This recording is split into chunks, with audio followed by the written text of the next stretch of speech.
next question Yep. is, how can you guys help with steps towards lean deployment? As I normally mention to you, if you just continue to, meet with us, I think as you do, that 1 hour per month. And I don't know when you guys meet with CCSQ leadership team in May. The last date we had, or your last meeting was 4/28. So we need to get the dates for May going forward that you meet, and then I can meet with the lean team, and we can continue, on the track that we were before, and that is meeting with you guys to go over, our lean work before you actually meet with the CCSQ front office.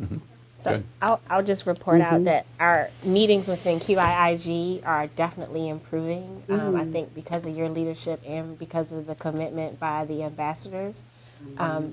And I see them opening up a lot more about areas where we're making recommendations that don't fit squarely into the ways that we're supposed to be implementing lean. So I think that also shows development and leadership on their part. And then I also say that in prep for so when I report out on our metrics, it's at a given CCSQ group directors meeting. And so Sharon has been, so the first time I did it, I kind of like pulled her the morning of and said, tell me what I'm supposed to do, give me some papers, like I need to pull this together. And I pulled it off and it was good. But everybody else, it was their first time too. So, and so then I circled back with her and said, we got to get better next time. I want to meet with you and sit down and have it planned out. So the second time she met with me maybe 2 days before, she showed me the slides, we made some revisions.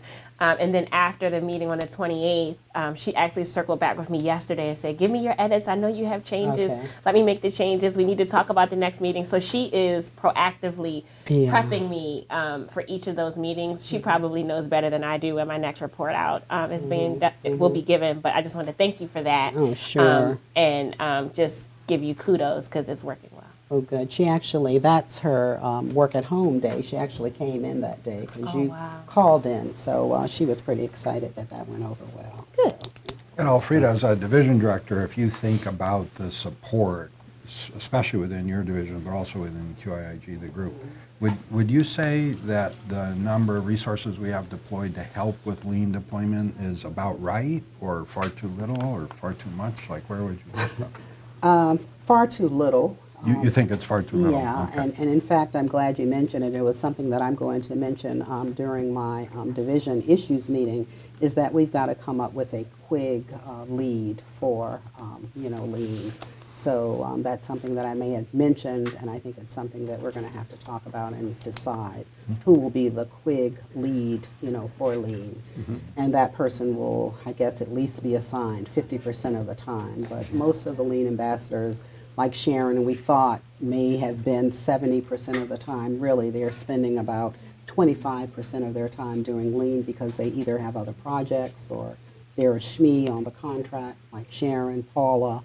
So it's a little less. Okay.